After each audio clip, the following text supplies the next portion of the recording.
are different implementations and interpretations. I know that's sounds like a lot of doublespeak, but what that comes down to is I cannot authoritatively speak on behalf of the Department of Education, even though I provide them advice and guidance all the time, kind of behind the scenes. So I hope that sets the stage and probably opens up to more questions, but we'll take it from there.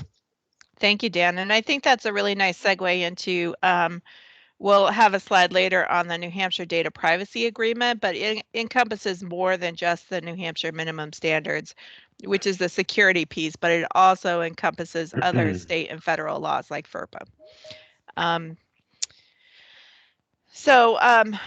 We'll start with what is an e-signature. Dan shared this definition with us today. An electronic signature means an electronic sound, symbol, or process attached to or logically associated with an electronic record and executed or adopted by a person with the intent to sign the record. So to me, I think the really important piece, there's a lot of important pieces, but the associated information we'll be talking about, the electronic record, that's a very, very important piece of electronic signatures. So in this presentation, we're going to be trying, or in this roundtable, we're going to be trying to talk about the different aspects of digital signatures. We want to sort of share the legal aspects, the verifiable aspects. What is a verifiable signature? What does that mean? The FERPA aspects are important as well. Data security and contractual. And Dan says it all the time, that there's no free lunch. So unless you have a contract with a vendor, you really don't have a lot of protections. So I pulled together some rough legal references from federal and New Hampshire law. This may not be everything. These are the things we had looked at previously. First of all, the federal law is called the E-Sign Act. It was passed in 2000, and it does, basically permit e-signatures in every state. Where federal law does not apply, most states have adopted what's called a UETA, and that's what we have here in New Hampshire. Also under the federal guidelines, the FERPA rules were established in 2004. I'm not really going to dive into those in detail, but I do have a link to them in the presentation if anybody is interested in reading that fun document. We'll talk about FERPA a little bit later. In New Hampshire, the UETA, which is RSA 294-E, was passed in 2001. So I think part of what really struck me as I was pulling together were the dates on these particular laws and references. 2000, 2001, 2004. So what you're seeing is pretty much longstanding laws and policies designed to enable electronic signatures with, I think, careful conditions. So in that law, basically it gives authority to the state, the Department of Administrative Services, and the Secretary of State's office to really set their own procedures and policies about New Hampshire state government agencies, and that would include our public schools. And I'll talk about that particular manual on the next slide. Dan, would you have anything to add on this particular slide? Well, the only thing that, as you know, everyone says, well, isn't there anything more recent than that 2012, 2013 guide? And I've checked high and low through state laws and state policies, and I cannot find anything that's more recent. So it is a bit old, but reading through it, looking at the guidance, I think it's still, it seems to be very relevant still. I don't see it as being necessarily out of date. So that's all. Yeah, I think that even though public schools see this as a new thing, this is not a new thing. This is something that's been going on in commerce for quite a while now. Right. I know when we purchased our house in 2004, something like that, we signed some documents electronically. And I did make a note. I think it would be great if we could look at sort of boilerplate school board policy to go along with this. That is one thing that we don't have yet in our state, but I think that would be helpful. I'm going to jump real quick to FERPA only because Josh is going to have to leave the call early, and he's really our sort of FERPA expert. So I want to turn it over to Josh for a minute, and then we'll jump back to the state policies. Thanks, Pam. Can you hear me okay? We can. All right, perfect. That is funny. I don't consider myself a FERPA expert, but I have spent some time on it. So I'm going to talk really general about FERPA and keep it very high level. But ultimately, FERPA is the federal law that governs us when it comes to student records. And one of the big things is that we can't disclose the student records to folks or outside of our district without parental consent. So when it comes to online educational services, and I would consider e-signature platform as such, there is an exemption. It's called the school official exemption. So I wanted to talk a little bit about that because there are certain requirements that need to be in place for us to exercise this exemption. So basically what the school official exemption allows is that we can disclose PII from students' records to a provider as long as they meet a series of conditions. And so the conditions are they need to perform an institutional service or function for which the school or district would otherwise use its own employees. The second one, which is a little interesting, is meet the criteria as defined in a district's annual FERPA notice. And every school district should have an annual FERPA notice. I pulled up ours, and it's under the JRA-E policy. It's titled Annual Notice of Student Education Records. And we do have a section that defines what a school official is. So if your policy manuals are up to date, you should have that in there. I believe we're pulling from New Hampshire school boards. So most of ours should match up pretty good there. But you do have to define the school official, and we actually have a clause that talks about online educational providers. The other piece, and this is a really important piece, is the online educational provider has to be under direct control of the district in regard to use and maintenance of educational records. And where that comes into play as well is parents have the right to view and inspect and also request changes to records. So if we're working with a third party and we don't have control over our data, it makes that aspect very difficult. And in New Hampshire, the time that we need to respond to a FERPA request, I believe, is only 14 days. So it's pretty quick. And then the final piece is the third party that we grant school official exemption to, they can only use our data for authorized purposes, and they cannot redisclose our PII from the other educational records or from the educational records to any third parties without our consent. So this is all, I pulled a lot of this from the Privacy Technical Assistance Center from the U.S. Department of Education. I read through some of their guiding docs, and some of the things that they recommend when exercising the school official exemption is a reminder that FERPA is a minimum set of requirements. And so they recommend adding some additional pieces to secure your data. Luckily for us, we have our state standards that we can use for that. And so part of their recommendations is have a written contract or legal agreement to maintain direct control over the vendor. And that agreement should cover security and data stewardship, data collection provisions, data use, retention, disclosure, and destruction provisions, data access provisions. How do we modify data? What do things look like at the end of the agreement? So that's recommendations from the feds. And so I don't know how far, Pam, I should go into this, but that basically is what is the foundation of what we're calling the student or the data privacy agreement. And it's a document that many of us have been using this year to send out to vendors when we do exercise the school official exemption, for them to meet both federal law and local law. And we do have a slide later on how to join that if you're not a member.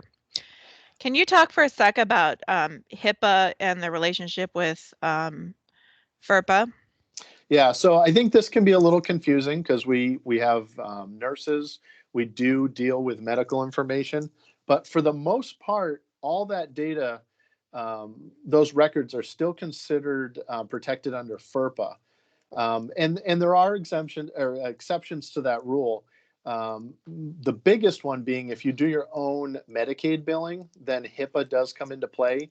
But for the most part, when we talk about medical, students in medical, it does fall under FERPA. But certainly consult your lawyer if you have questions about that. As Pam stated, I'm not a lawyer, but from what we've learned, most of the time, health data in a school does fall under FERPA and not HIPAA, unless you're doing the Medicaid billing. Thank you. So we'll talk about the data privacy. We'll just set up a slide a little bit later with how to join if you're not already a member. Looping back to the New Hampshire state agencies, there's a great document, and I don't know if this is online yet. Dan, do you have any idea? I have a copy of it and I can send it out. No, it's not online. That's why it was. It took me about 1.5 years to find that document. It was buried in there. It's not posted anywhere. All right. And is there any restriction if I upload it here?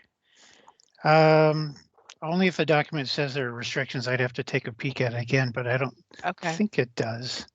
Okay. I don't think it does either. Yeah. So as long as it has no restrictions in it, then it can be distributed.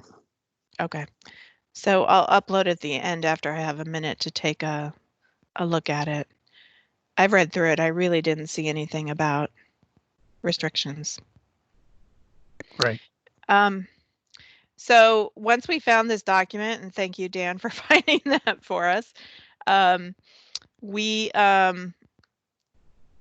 to add it right here to the chat.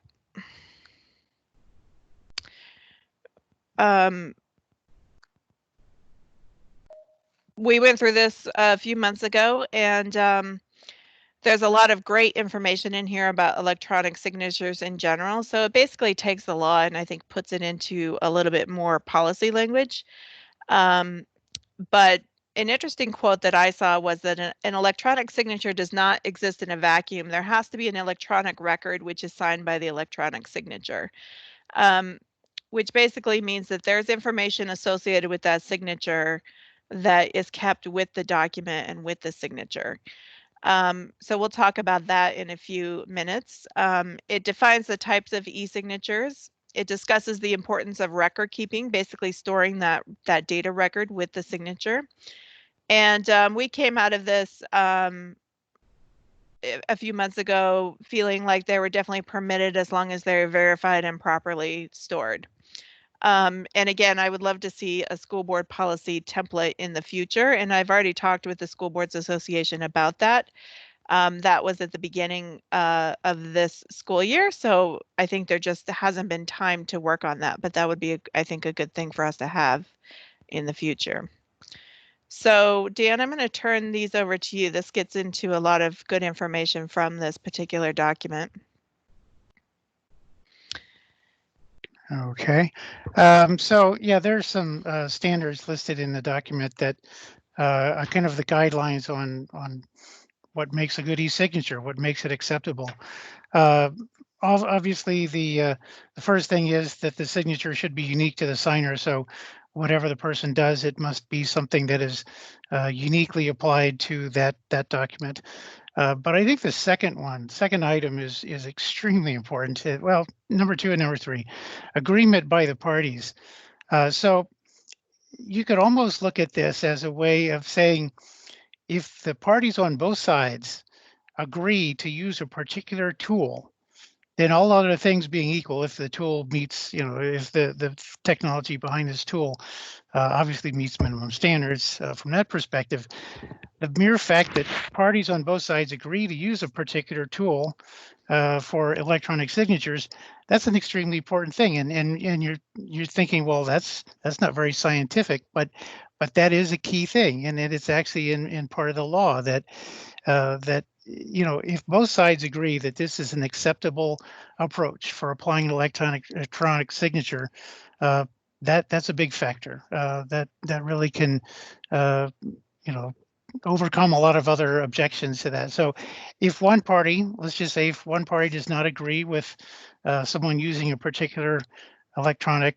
signature tool or capability, then you could also say that the opposite is true. Then that it does not make a good example of an application to use that for. So agreement by the parties themselves to use the tool is an important step. The intent to sign. So there should be a way that it's the understanding that the person intends to use that application to sign electronically. So it's the intent, and it's something that is, as I said, must be a deliberate act. If someone asked them about it, said someone called up on the phone, "Hey, did you electronically sign that?" "Yes, I did." Okay, so that's kind of verification, really. So the intent to sign is a very important piece. Obviously, association of signature with the signed record. Uh, somehow there's several ways of doing that. There's embedding signatures into a document. There's attaching it to a document. Sometimes could be an electronic signature. But that last thing, the association must persist for as long as the signature is in effect. So if someone has a tool and applies what they think is an electronic signature, and someone else can go in the document and delete the signature, or delete the electronic signature off that record. That probably is not the best standard for a valid e-signature tool. So the best way to assure that is to something that is embedded intrinsically into that file or that document and cannot be removed without somehow altering the document. So again, that association of the signature with the signed record should be persistent. So another slide, or is that? And I would say, I've noticed a lot of times when you're signing electronically, and then let's say somebody, the district prints the document out later, it has some sort of watermark which captures all that other information and keeps it associated with that document. Right. There's one thing that did occur to me that just in case someone is wondering, is an e-signature the same thing as a digital signature? The answer is not exactly. Almost, but not quite. A digital signature is an electronic signature, is a type of electronic signature with a high degree of verifiability and integrity to it. Typically, a digital signature almost always relies on cryptography. It relies on PKI, public key infrastructure, use of certificates, which are assigned to individual users. So a digital signature is probably the most reputable version or form of an electronic signature that you could possibly get. So they're not exactly equal. All digital signatures are electronic signatures. All electronic signatures are not digital signatures. So in case if it were, and I would love to say that, we would implement PKI and everyone would have a certificate that's uniquely assigned to them, and everyone could digitally sign email and digitally sign documents. I mean, that would be great. But I don't think we're quite there. But just to clear that up, in case anyone was wondering if how those two terms are related. Sorry for the digression. Well, that's all right. That sounds really expensive. It is. And it's hard to do because in order to issue someone a certificate, you have to do that part in person to every person you issue a certificate to. You can't do that by mail. So it requires personal contact with everyone to give them that certificate. So it's a lot of work. So of these three types of electronic signatures, I guess one thing that's a little confusing to me is where does your typical, DocuSign or PandaDoc or Adobe Sign document that's emailed to you, where does that fall in this spectrum? I think the DocuSign, PandaDoc, I think they certainly are, well, they're common electronic signatures. Some of them may veer into secure electronic signatures in some cases. So I'd say it's between the first two categories of a common electronic signature in many cases.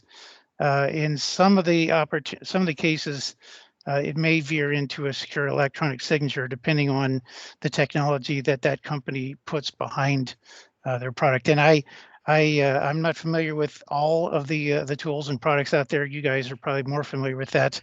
I'm most familiar with Adobe Acrobat, which allows the use of digital signatures. But of course, if you go that route, that comes at a high cost. Okay, It's going to depend largely on how the tool is used as well. So a lot of the tools out there will do the common electronic signatures as a baseline, but then you can configure it when you're sending a document in a more secure manner. So you could, for example, restrict it to someone within your organization or do a validation somehow. So some of this is up to the user as well. Right. And typically, if you're sending something out to parents, they're probably not going to have access to the tools needed to do the highest level of verification. Right, certainly not. And there's nothing wrong with that. I mean, of these three types, there's nothing wrong with what they call a common electronic signature. Because again, let's go back to the foundations here. Is there an agreement between the parties that this is the tool we're going to use, right? Is that agreement? Okay, then you've got, that's half of the battle. So I wouldn't get too hung up on some of these functions that are common electronic signatures. Again, we still need to look at the technology of the companies that are offering these, that are running these, but I think that that's a perfectly fine thing, depending on, depending on the nature of the document that you're trying to secure with a signature. And yeah, you've thrown up that chart. So when it comes to verification, there's a couple of things to think about.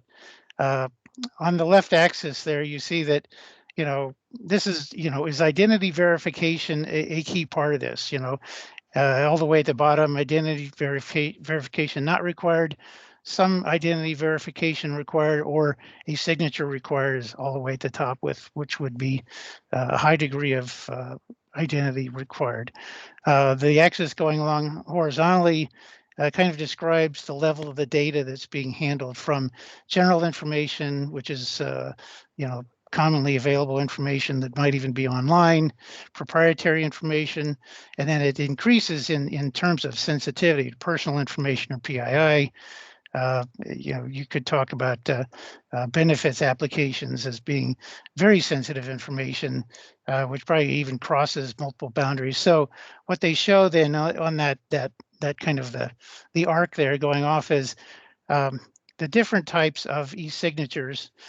Those three types that we just talked about, you could kind of say in the bottom left kind of quadrant there where it says click wrap or PIN and password. Those would be basic electronic signatures. When you get to knowledge-based, that also could include light biometric devices. That could be the secure electronic signature. And then all the way in the upper right, the most secure, as we talked about before, is a digital signature that's backed up by PKI.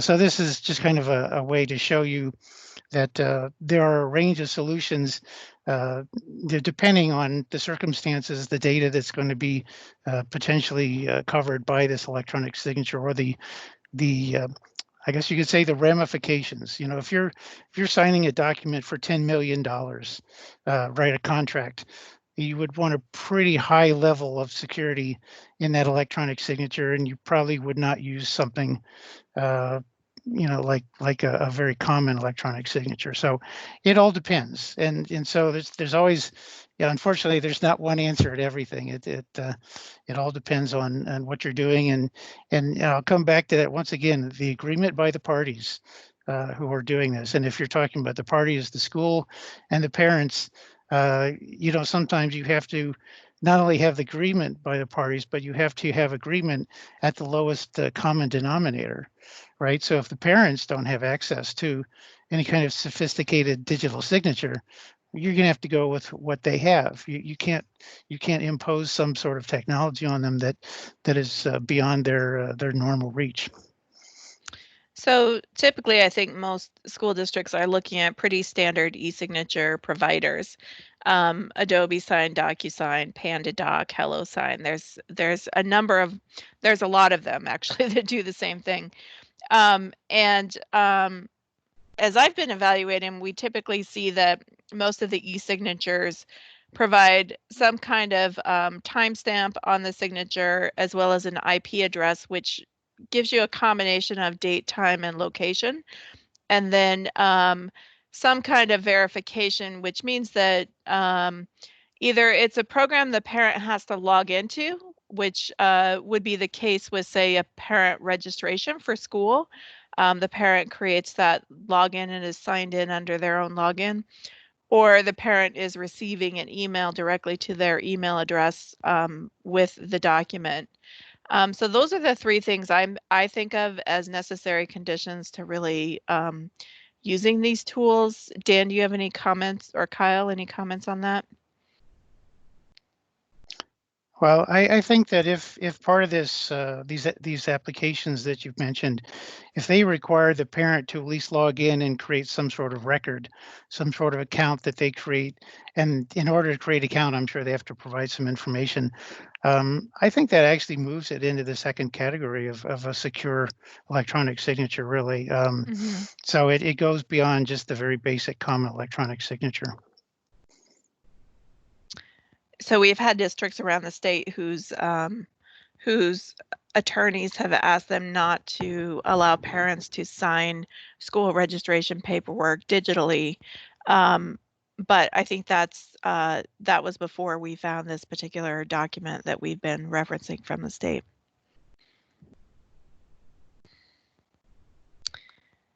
So moving on to data security, this is really Dan's favorite area.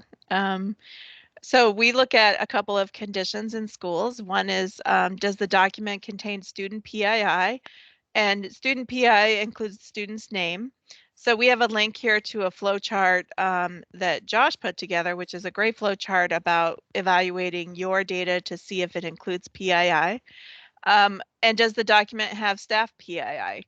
So for staff members, PII are things like home address, home phone number, social security number. A staff member's name and email address is not considered personal information. That's public information. So there are some really conditions to look at with your document to see if PII is part of the equation. And if it is, then you definitely need to use a tool that meets or exceeds New Hampshire's minimum standards.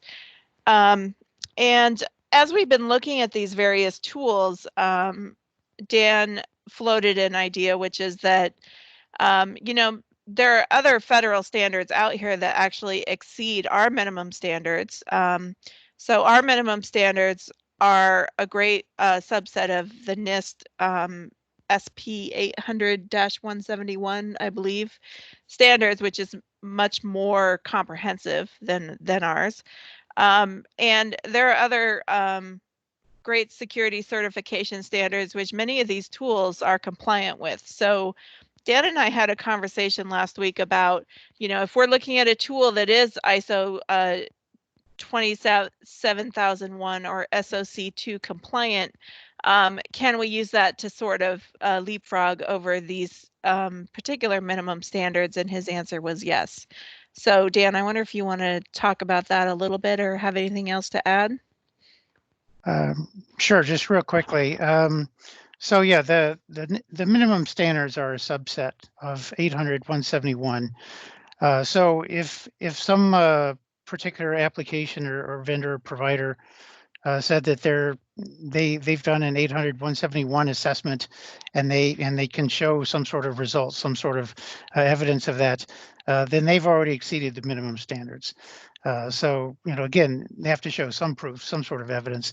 And then the other standards like the NIST 853 is a much more extensive set of security and privacy controls. If they could show evidence. Now, here's the thing. If they say, oh yeah, we're 853 compliant.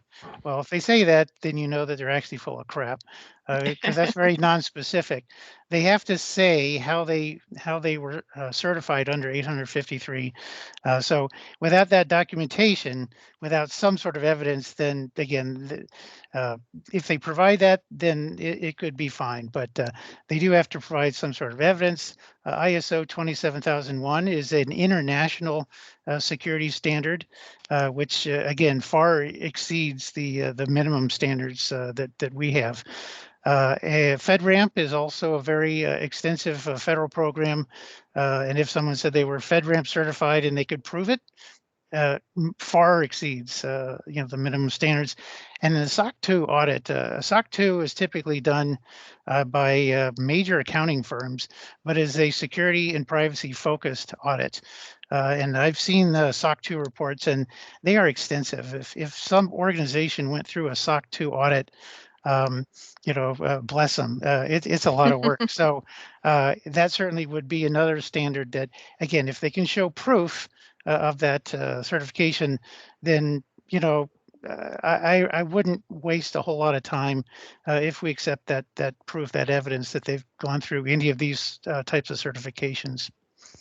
So what we've done based on this is asked our data privacy consultant, our attorney, to look at adding these as criteria, and then eventually we'll add them into the actual DPA so that they can be used to officially jump over the minimum standards. And I think it's just important to keep in mind that this New Hampshire privacy law is very, very new. So we have a great set of minimum standards that were developed last year. We're sort of in the process of working with vendors this year to see how that goes, and things like this are coming up. So we're going to have to figure out how to sort of take what we're learning and revise our processes, and maybe get that information back to the DOE next year so that we can just keep revising things. Pam, you mentioned that the PII definitions are different for staff and students, but there's also different data privacy agreements that we have out there for vendors Yes. to sign based on whether or not it's a student PII or a staff PII, because they're so different and because they're handled so different. I just felt like that was important to point out. Yeah, that is. Thank you. That's really important. Thank you, Kyle. So I would recommend with any e-signature provider that you're actually looking at the staff and the student PII, because once you start using an application like this, you're going to naturally expand it into other areas in your district. For example, we've been using electronic signatures for staff contracts in our district for 3 years now. We have never imagined using it with IEPs, but here we are all of a sudden using it with IEPs. So I think it's probably a good just sort of baseline to cover all the bases by doing both. So on to contractual requirements, I think one really important thing is, again, we say this over and over again, but there's just no free lunch out there. Unless you have a contract with the company, you really don't have a lot of control over your data or privacy, regardless of what their privacy policy or terms states. So the New Hampshire DPA really takes this into account. It replaces the vendor's boilerplate privacy policies and terms with our terms, which have been vetted against New Hampshire state laws. It gives the districts the ability to take a legal action in a breach. It requires specific response steps of the vendor in a breach, and it designates that provider as a school official. Kyle, do you have anything to add on this? I think Josh has probably jumped off already. No, I think you're good. Okay. And I'm actually still here. I'm waiting Oh, hey, Josh. to join my other one. But DPA is data privacy agreement. Yes. Just to make that clear. And I had another thought, but now it has escaped me. Okay. So Rayma, our privacy consultant, has a good list of these particular things that really set apart a DPA from just signing on to a vendor's privacy agreement.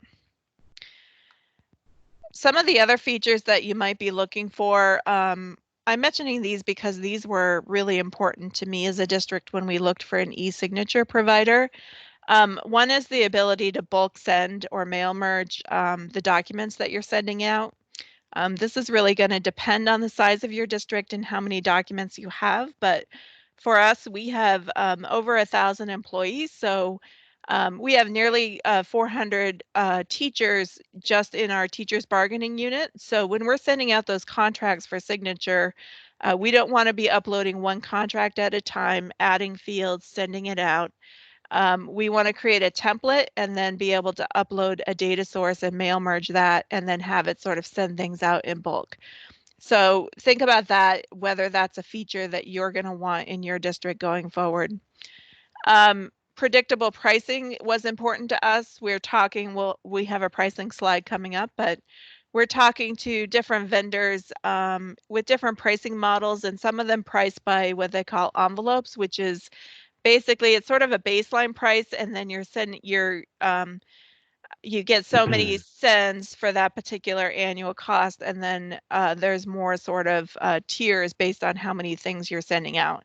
Again, for us, that made a big difference because let's say we send out an employee contract, something happens, it expires, we have to send it again.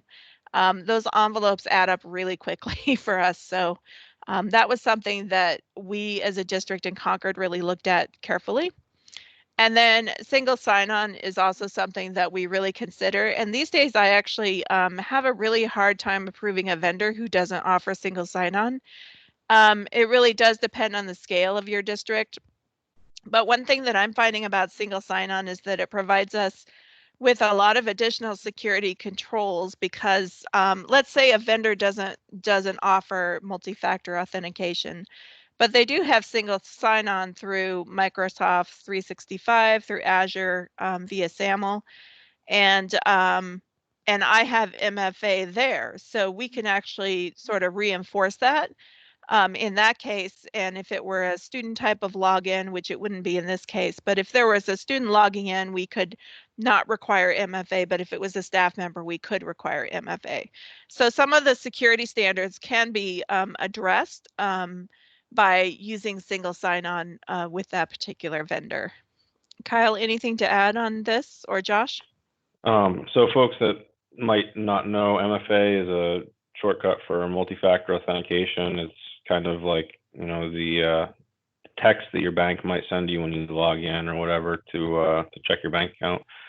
I think a lot of these, in looking at them, a lot of these types of features aren't available in the kind of off-the-shelf ones that you just go out and you throw your credit card in and you have an e-signature platform in 10 minutes. They're more of the enterprise level, so they take some time and some going back and forth with sales and things like that to get set up.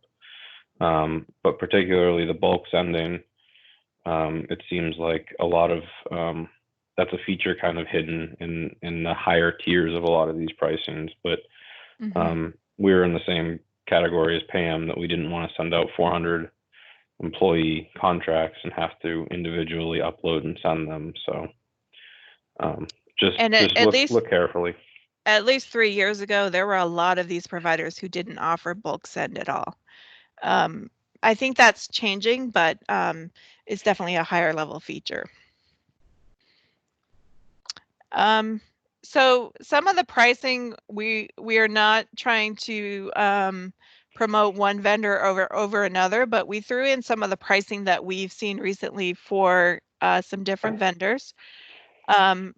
So Kyle was looking based on the district size at Adobe Sign. Again, it looks like you have a number of envelopes limitation.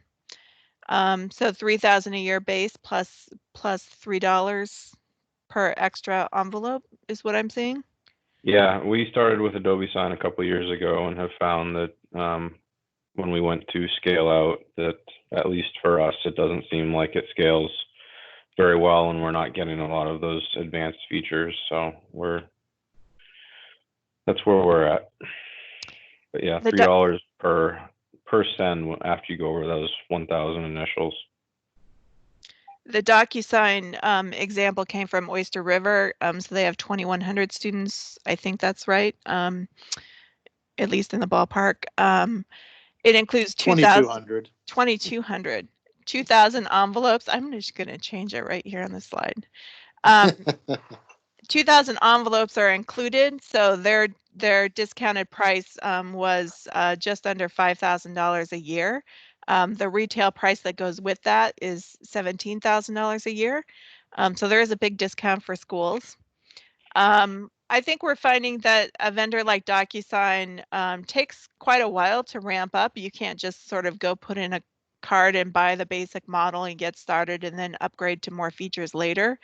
It seems like there's just a lot of back and forth with the sales rep and a lot of sort of account setup to get the quotes and get to the point where you're getting set up. Is that what you found, Josh, in talking with them?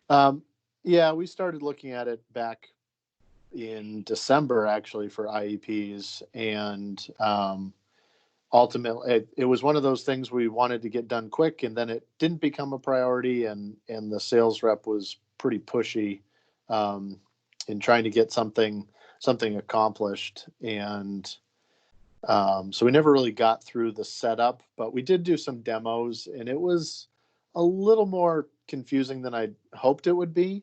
And I can never get a straight answer on, was the discounting a long-term discount, or was it going to, go up next year back to the retail? So I had some personal uneasiness about, what they were selling us, and then it didn't become a priority, so I backed off, but now it's a priority again.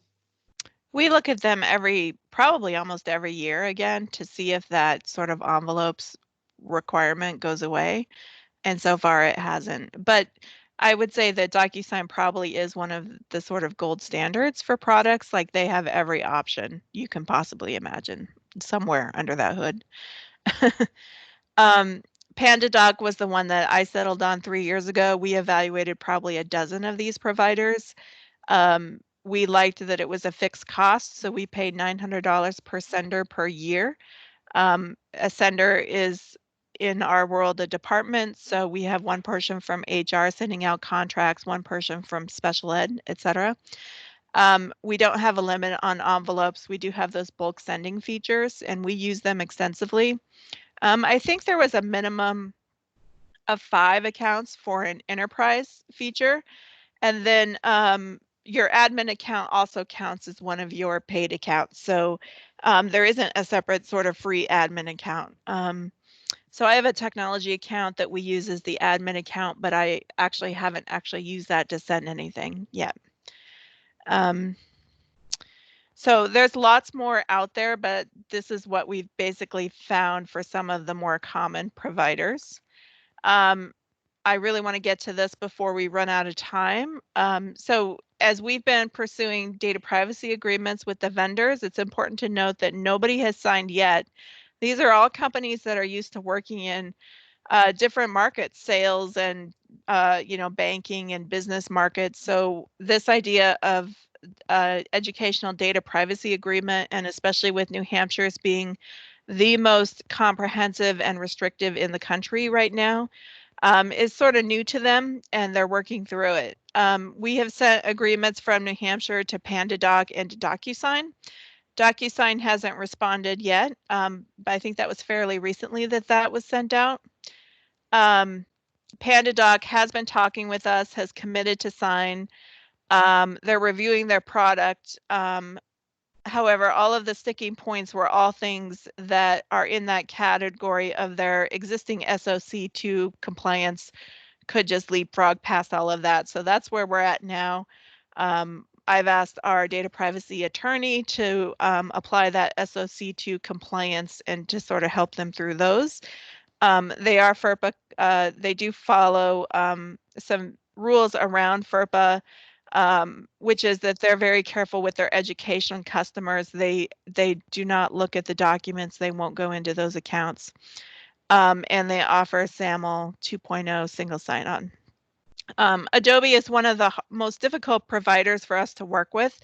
I think we know as a state, we're going to have to figure out how to get some kind of data privacy agreement from Adobe or how to evaluate their privacy agreement. But so far, they're refusing to play ball and we don't quite know what to do with that. And then it's just important to know that once one district signs an agreement, as long as they sign the Exhibit E version, then other districts will be able to onboard just in a matter of days to that particular agreement. When I say we're close with PandaDoc, I think we're within sort of a week, maybe two, very, very close. Anything else there, Josh or Kyle? Nope. Nope, I can't think of anything. I'll let you guys take this slide. I'm tired of talking. All right, I can give it a go, and if I have to jump off, someone else will have to take over. Okay. But back when the House Bill 1612 was passed, our IT director group started looking at, what's out there, what's being done. Is there anyone already doing this? And so we found the Student Data Privacy Consortium. And so we started working with the founder, who is the CIO for the Cambridge Public Schools in Cambridge, Massachusetts.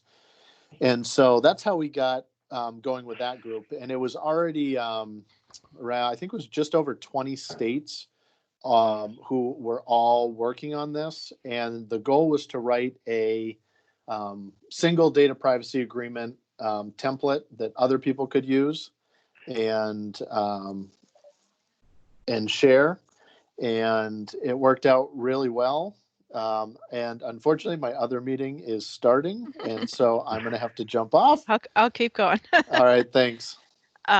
So we've been, we formed this consortium last year and have really been onboarding schools since July. At this point, we have about 80% of the students in New Hampshire represented by our district members. I think most people are aware of this particular effort. We really designed it to support all sizes of districts. So we have a fee of $1 per student per year. And that's capped at $5,000 for our largest districts. It does require membership in the New Hampshire CTO Council. That's because the fee for the consortium does come from our own account. We pay that membership fee every year. And that ranges from a few $100s up to, I think it's $1,300 for our largest districts per year. And that would only be Manchester and Nashua. So if you're not a member of this and you're interested, it really does help save a lot of time when evaluating these particular privacy policies. Kyle, anything else to add on that? No, just Neil put in the chat that Adobe is SOC 2 compliant as well as ISO 27001 across all enterprise cloud products. So that's an interesting bit of information that I did not have when we started this. Thanks, Neil. A twist. Thank you, Neil.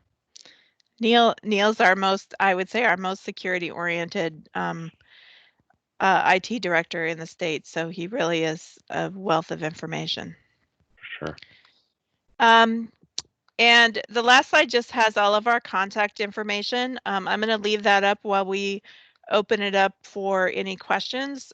We have a lot of people on this call, so please just be sort of cautious about how you ask. And I don't know if haven't been watching the chat, so I don't know, Kyle, if we saw any questions we want to address first. No, a few people asked for a copy of the slide deck. I did put a link in the chat. Few people don't feel that they have time for this, which is totally at the discretion of the district. Yeah, and understandable. Yeah, there's a lot going on, and I think the bottom line is that it is okay to use an e-signature provider for IEPs. You just, you need to make sure that you're able to get a data privacy agreement, or that you have a good level of comfort with that particular provider. I think the state Department of Education has referenced a couple times that approved applications and not approved, and I just think it's important that we mention that really the DOE does not approve or deny, I guess, any applications specifically. That's left to the district level control. So there's nothing that I'm aware of that they have said that it is okay or not okay to use. Is that correct, Dan? Am I stepping outside of my bounds here? No, that's correct. And by the same token, I will also add that I do not solely approve or disapprove of applications and vendors. I provide opinions and I provide recommendations to the school districts to go through their process as to whether they are comfortable with adding them to the list. And of course, if someone signed the DPA, that's a big step as well. But my advice is always just guidance to the schools, or as I've said, sometimes I provide suggestions or recommendations to DOE as well. But the one thing I do not do is I am not a maintainer of lists, and I will not be a maintainer of lists. Sorry about that, but it's just not within my my purview. But I'm happy to provide my thoughts and recommendations or guidance to anyone who wants to ask. And there is one out, which is that, the governor's executive order, I don't remember which number, said that, if a product has not gone through the data privacy approval process yet and has not been evaluated yet, you can use it under this particular emergency. However, I think especially if you're talking about things like IEPs, you just have to be very, very cautious. That's really sensitive information. So, you can use it, but, you just want to be careful about what you're doing. Right. The one thing that I'll mention about emergency orders, whether at the state level or the national level, is that these are always time-based. They're going to expire either in a month or 2 months or something like that. And once that's over, sometimes it's hard to put the toothpaste back in the tube. You've approved something and it turns out that, well, it really wasn't that secure, but we did it for an emergency. And the problem is people keep using these things.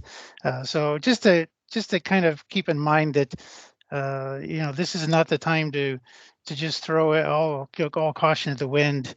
I think that we can still be diligent about that. And I know that you guys are continuing to be very diligent, and I appreciate that from my position.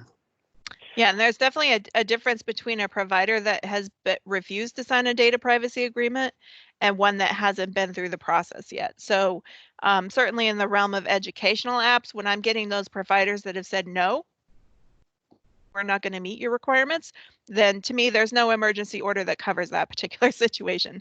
But if it's a new one that we haven't looked at yet, then we may go down that path for a while.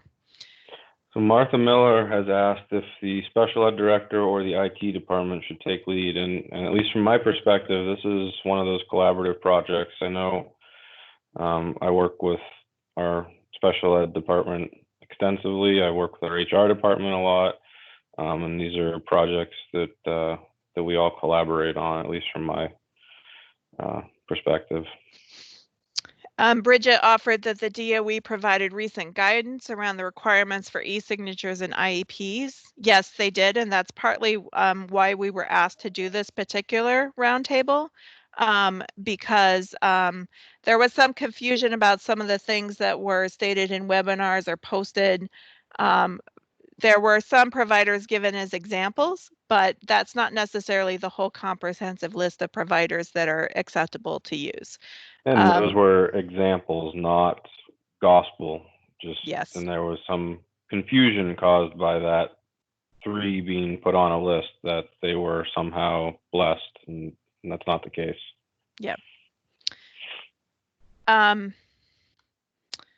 So I do want to clarify that we were actually asked to do this webinar after that occurred.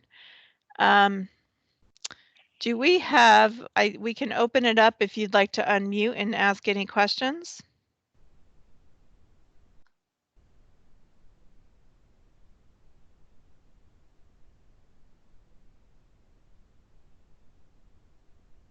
Going once, going twice.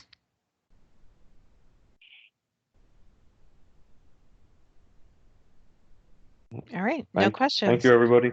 Yeah, thank you. And this session is recorded, so we will get that recording posted. I missed the first few minutes, but I think we got most of it.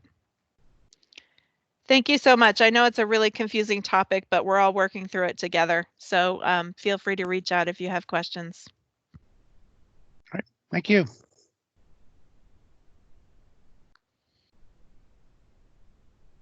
Bye, everybody.